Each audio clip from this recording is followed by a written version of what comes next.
Using a 19mm socket, we're going to go ahead and remove our lug nuts.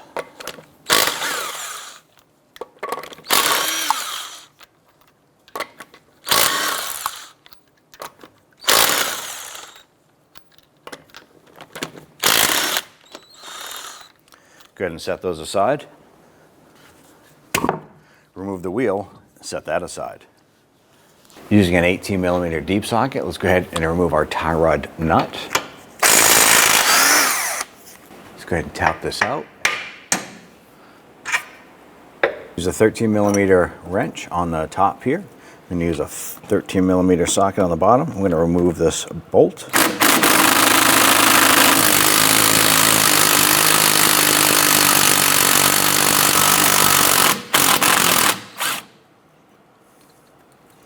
Remove the nut and the washer from the top. And remove our upper bushing here. I'm going to go ahead and tap our bolt down from the top through.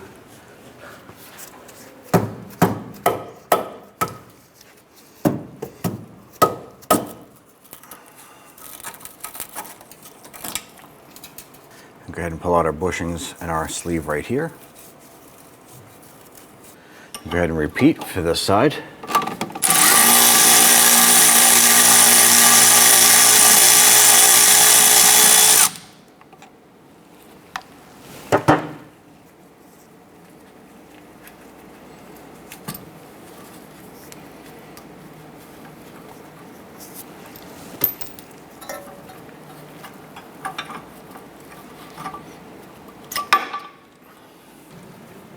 I'm going to go ahead and remove our bracket for our sway bar, and it's right underneath our inner tie rod. Using a 13mm gear wrench, I'm going to go ahead and work on this here and try and get that loose.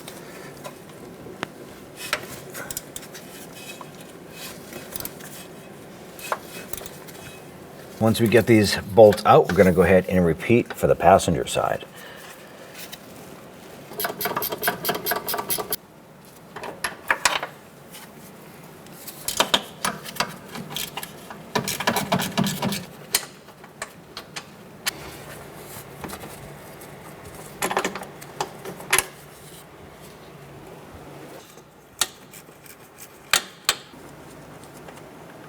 Okay, move that bolt and set it aside.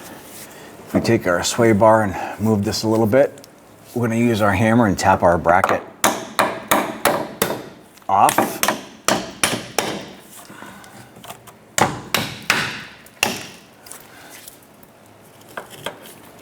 Take that bracket off and we'll pull that bushing. We're going to do the same for the other side.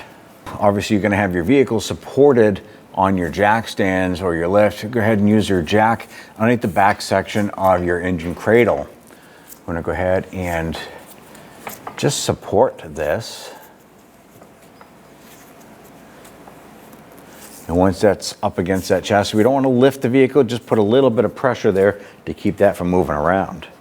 Using a 21mm socket and impact, we're going to go ahead and loosen our rear subframe bolts here and one right beside it.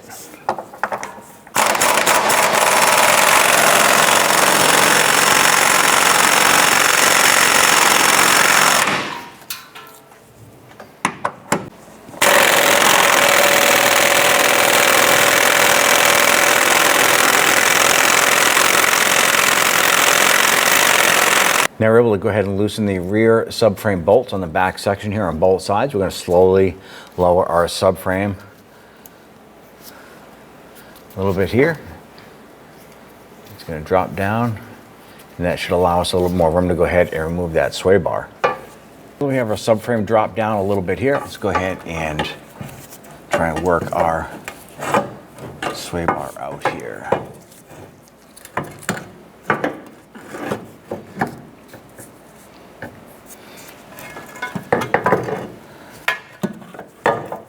Work our sway bar up and out.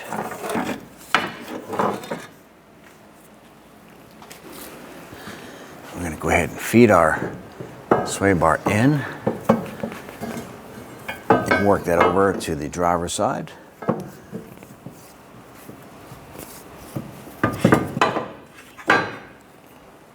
take one of our bushings here, split that open. We're going to slide it over. I want to try and get this in position.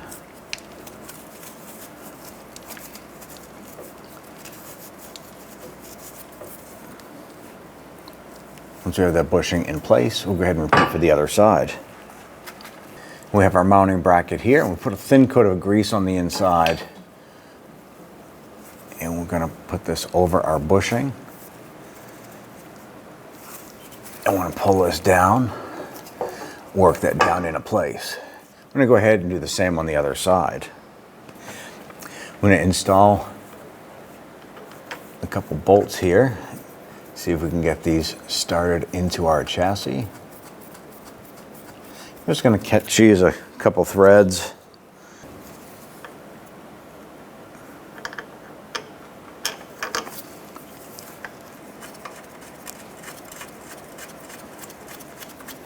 Now that we have our clamps and our 2 bolts in, let's go ahead and repeat for the other side. Let's go ahead and install our outer tie rod. Get our nut on. Let's go ahead and get that snugged into place. And at this point here, we can go ahead and tighten down our sway bar brackets. Once you have these snug, go ahead and repeat for the other side.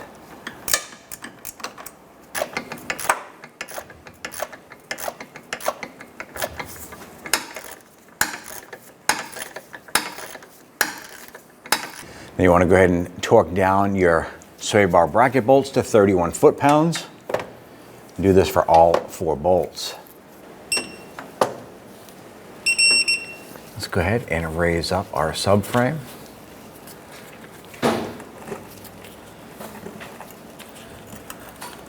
And once we get that subframe up into position, let's go ahead and tighten our bolts down.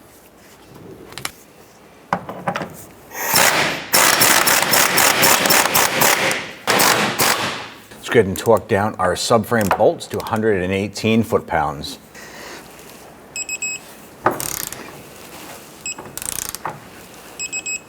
Go ahead and remove our jack from the subframe. You can lower that down and remove it. Take your bolt.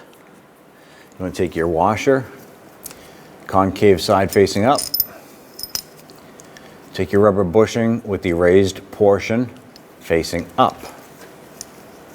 Feed it into the control arm. Next bushing, raised port down. Washer, concave, facing down. Sleeve. Push it up a little bit. Washer, concave, facing up. Bushing, raised portion, facing up. Squeeze it in there, push it up into the sway bar. Bushing, raised portion, facing down. Washer, concave, facing down. And topped off with the nut. Go ahead and get that nut started a few threads. Now if you're replacing one end link, you can go ahead and tighten this down. If you're going to be doing both, you want to go ahead and install the other side before you tighten this down. You want to have a little bit of flexibility in this before you install the other one. You want to make sure that you have some room to fit everything in place.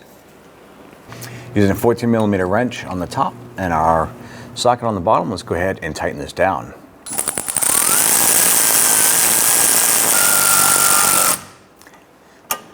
Now, a good rule of thumb is when you tighten these down, you want this bushing to swell out just to the diameter of the washer itself. This looks good. If you're doing both sway bar end links, you want to go ahead and repeat for the other side. In this case here, we're all set. And torque this to 22 foot-pounds plus 120 degrees. 120 degrees is a little bit more than a quarter of a turn.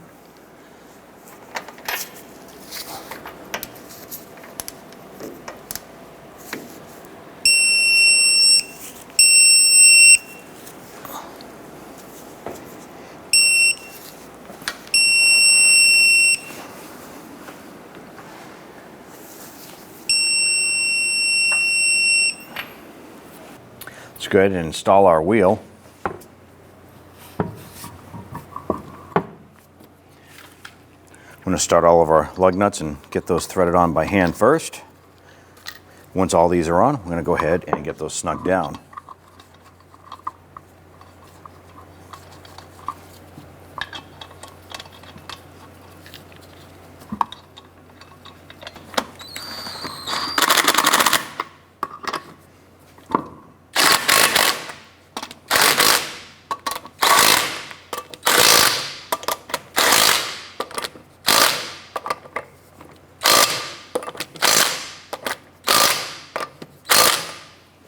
And torque down our wheels to 100 foot-pounds.